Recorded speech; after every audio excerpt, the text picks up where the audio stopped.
Alright, what's up everybody? Back with another edition of Everyday Hoops. Hope you guys are having a good one. Today we're recapping the two game sixes, potential elimination games from last night. Celtics and Sixers, Nuggets and Suns. One was eliminated, one wasn't. So one very good game and another game we're going to talk about pretty soon. I thank you guys for the views on the vids and the shorts recently. Really appreciate it. If you like the content, consider subscribing, like, turn notifications to us like that. Really appreciate it. We helps out a lot. And let's not waste any more of your time. Let's get right into it.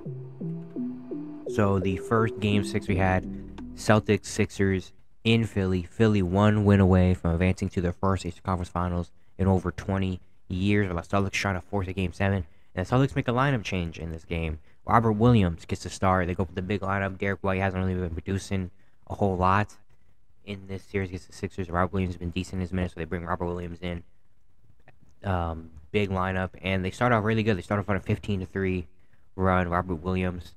Celtics Sixers kind of had to adjust to Robert Williams because Robert Williams was just getting easy dunks off of lobs because Joel Embiid was just used to, going up, guarding the ball handler, and then coming back and blocking the other dude. But now Robert Williams is there as a lob threat.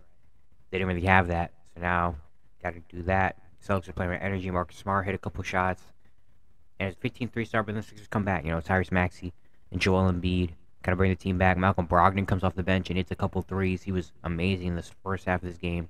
They lead 29-22. Jason Tatum gets off to another bad start. But then we go to the second quarter. It's still very close. Jaylen Brown is hitting shots. The Sixers just don't have a lot of energy to start this game. James Harden is kind of not really being aggressive. Tobias Harris, PJ Tucker, guys like that are missing shots. Mellon's missing shots. Defensively, they don't look that good. And the Celtics come out fighting in this game, really.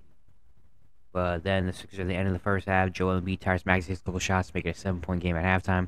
Jason Tatum scored 1 point in the first half, went 0 for 10 in the first half. But the third quarter, everything changed for the Sixers. Sixers outscored the Celtics 30-21 in the third after early 10-point deficit. They come back. James Harden starts to get to the rim. It starts to get and one. Joel Embiid starts to hit shots. Tyrese Maxey is in three. Georges Niang came off the bench and hit a big three. But really, Jason Tatum was having a struggle of a game. One of the worst games by a star I've seen. I mean, there's points in the first half and in the third quarter where you could tell he was kind of starting to get in his own head about it because he didn't even look at the rim. He was just dribble, and then pass it off and stood on the wing. And then the third quarter, he got locked up by Georges Niang on a play, and that should never happen. That's when you know, okay, something's wrong with Jason Tatum. He's in his own head now. No way he just get locked up by Georges Niang and turn the ball over like that. He just looked very bad. Even catching the ball in the post, he was having trouble catching the ball. Every time he caught it, it was like a shaky pass, and he had to dribble in the post. And there was times when he was just thinking. There's one play I think in the first half where he got it near the free throw line. It was just sitting there jab stepping and thinking for 3 seconds. And I think it eventually he passed the ball up or something. But yeah, he just looked very off, very bad. No confidence after starting off like that. He was 1 for 14 for the first 44 minutes of this game. He just looked very, very bad. It was a 2-point lead for the Sixers going to the fourth quarter after a really big third quarter for Philly. And it looks like the Sixers are going to win this game. I mean, Tatum's having a bad one. The Celtics are starting to miss threes. Joel Embiid and Tyrese Maxey are starting to take shots. And it looks like the Sixers are going to win. But then the last 4 minutes, specifically 4 minutes and 14 seconds of this game, Jason Tatum hits a step-back three-pointer. He comes down and does it again. And all of a sudden, things turn around. The Sixers are starting to miss shots. The Sixers are starting to look a lot more passive. And the Celtics coming out. Jason Tatum hits 4 3-pointers late in this game. And the Celtics somehow, after looking pretty bad most of the second half, the last 4 minutes of the game, they come out. Jason Tatum wakes up, comes to the game at the right time. The Sixers start to be passive and passing the ball and not really taking shots. And the Celtics steal this game 95-86 to force a game 7 back at their home. The Celtics shot 42% from the field. The Sixers shot 36% from the field. Celtics hit 15 threes. Sixers hit 8 threes. The Celtics got more assists. They rebounded Philly 50-38. That was a big lineup. and just a crazy game for the Celtics. Marcus Smart was the leader, 22-77. It looked like he was trying to really take over with Brown and Tatum not really shooting the ball. Marcus Smart was like, all right, I got it. I got it. And he had a solid game. Jason Tatum, 19, 9, and 6. He shot 5 for 21 and 4 for 11 from 3. But he hit 4 big threes at the end of the game when it mattered, man. Just an insane performance from him. And hopefully he doesn't come out like that again in Game 7. Jaylen Brown, 17, 6, and 4. Only took 13 shots. And Michael Brogdon had 16 off the bench. And Robert Williams, 10 and 9 in his start. Al Horford had 11 rebounds in this game. But the Celtics really just fought to the end. They snuck around in there till the end of the game. And that's when their superstar, Jason Tatum, didn't lose confidence, kept shooting, and eventually started to go through. So that was a big win for the Celtics. But for the Sixers, that's a heartbreaker, honestly. If I'm a Philly fan, I'm mad at that game. For 44 minutes, well, not 44 minutes, but for until the last 4 minutes, it looked like they were going to the conference finals. It really did. Just a weird end to this game. The Sixers, James Harden just looked very bad at the end of this game. He had a bad shooting night. He was 4 for 16, over 6 and 3. He had 13, 7, and 9. But those last few minutes, he didn't even look at the rim. He was just dribbling, and then pass it off. Dribble, trying to get past someone, turn the ball over. Dribble, slip, fall. It was he didn't look like the James Harden we've seen throughout the series. He looked more like Game 2 and 3 James Harden than Game 1, 4, and 5 James Harden. It just looked very bad for him. And I've said it so many times throughout the Sixers, the entire playoffs, the key to this team, to unlocking it and going all the way, is James Harden being aggressive. And James Harden not passively just standing on the wing, waiting for Joel and Tyrese Maxey to do something. That's what it was in this game. He was just trying to give it to Tyrese Maxey, give it to Joel Embiid, and just stand on the wing and not try to do anything. James Harden, you have two 40-point games in the series. Look at the rim. It was just very tough for him. Joel Embiid, late in this game, didn't really get the ball as much. He only took 19 shots. Tyrese Maxey took more shots than him. Tyrese Maxey was the only one being aggressive late in this game. Joel had 26-10. Tyrese had 26 in this game. He had a really good game. It was just the last few minutes. He was trying to take shots because he was the only one that wanted to take shots. No one else wanted to. It was a tough game for Tobias. He only had 2 points, shot 1 for 7, but he was doing a lot of other things, rebounding. He had a couple strip steals on Brogdon late in this game that were big. He was doing all the little things. It was just offensively, he wasn't really contributing a whole lot. PJ Tucker hit a couple threes. The bench didn't really do much. George Niang hit 2 threes in the third quarter. Daniel House hit a 3-pointer in this game. But yeah, D'Anthony Melton didn't have a good game. And now the Sixers let that game slip away. And now they're going back to Boston for a Game 7 where they have to win on the road again, which is very tough. They've done it 3 times in this series in 4 games. But nothing's guaranteed. And now, Game 7 with Doc Rivers. I don't know. It's going to be a very interesting game. But if I'm the Celtics, I have a lot of momentum right now. I feel really good. And if I'm the Sixers, that one was the one, man. That was the one to get. And now you have to go back to Boston for one final game. It's going to be a very, very good game. But yeah, if I'm the Sixers, I'm a little worried. I'm a little bit worried about the Sixers. Because I feel like that after a game like that, it's just like, dang, man, we couldn't win that game. I don't know. But I'm very interested to see that one.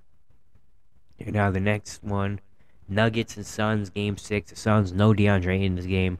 Rib contusion. He did not play. Chris Paul still did not play. The Nuggets, Jamal Murray was questionable with an illness, but he came in and played. And it started this game off very back and forth. Michael Porter Jr. was very aggressive. KCP was very aggressive for the Suns. Cameron Payne was shooting the lights out early in this game. The Suns actually led 24-21 with 4 minutes left. 4:57 left in the quarter. And then all of a sudden, the Denver Nuggets were like, all right, let's turn the game on now. For the last 4:57, the Nuggets went on a 23-2 run. And we're up 44-26 at the end of the first. KCP just did not care. KCP was shooting the ball, and it was going in. And we go to the second, and it looked like the Suns maybe were trying to make a comeback. But KD and Devin Booker were having their worst games of the playoffs, which very bad timing. Cameron Payne was really the only one going out there playing and keeping him in the game. But then Jamal Murray starts to turn it on. The bench is starting to hit shots, and then all of a sudden it's just Nikola Jokic is just doing whatever he wants. And all of a sudden, it's a 30-point game at halftime, 81-51. And the second half, we don't even need to talk about the rest of the game. Nuggets won 125-100. They eliminate the Suns. They're going back to the conference finals. Their fifth time in franchise history. The first time since the bubble in 2020. The Suns shoot 54% from the field and only hit 8 threes in this game. The Suns actually hit 11 threes and shot 48%. The free throws, the Nuggets got 31 free throws. They hit 29 of them. The Suns had 20 free throws, hit 13 of them. Nuggets forced 14 Suns turnovers. They have 4 more assists, and they have rebounded them 41-29. Nikola Jokic, 32, 10, and 12 with 3 steals, 13 for 18, another triple-double. Just regular work for him. Jamal Murray had 26, 4, and 4, his flu game. KCP was huge in this game, 21 points on 7 for 11 shooting. Bruce Brown had 13 off the bench, and Michael Porter Jr. had 10 points as well in this game. And the Nuggets just came out and were like, you know what? Just end this now. Let's just end this game now. They were crazy efficient in the first half. Everything was going their way. Literally, like, Michael Porter Jr. had a crazy layup, and then they came down the other end. Bruce Brown tried to lob it up to, I think, Aaron Gordon or Michael Porter Jr. KD deflected it, and it still went in the rim. And that's the point that I was like, all right, yeah, Nuggets are winning this game. But the Suns, man, just embarrassing. Back-to-back years where elimination game at home, and they come out and just don't do anything. Down by 30 again. Insane. No DeAndre Ayton as well. Kind of really put the ceiling in. I was like, yeah, the Suns aren't winning tonight. They just came out flat. Looked embarrassing. Devin Booker had his worst game of the playoffs. KD had a pretty bad shooting game. The bench, Cameron Payne was at least hitting shots. Jock Landale was trying. But it was like they just came out. They looked flat out embarrassing. It was embarrassing. That's really what back-to-back years where you're at home in a big game. Your season is on the line. And you're down by 30 at halftime? Like, that's... I don't even know what to say about that. We don't even talk that much about the Suns in this game. It was just really, really bad. And now they go into a huge offseason where Chris Paul got injured in this series again. He's about 37, 38 years old. DeAndre Ayton has had a lot of problems here. Monty Williams' job might be on the line. And actually, some reports came out this morning about these Suns from Tim McMahon, ESPN, saying that he expects the Suns to aggressively shop Chris Paul, and he said it is pretty likely that Chris Paul will be on a different team next season. Also saying maybe try to trade him before June 28th because his contract guarantee goes from $15.8 million to $30.8 million. That's insane. And he's still under contract until 2025.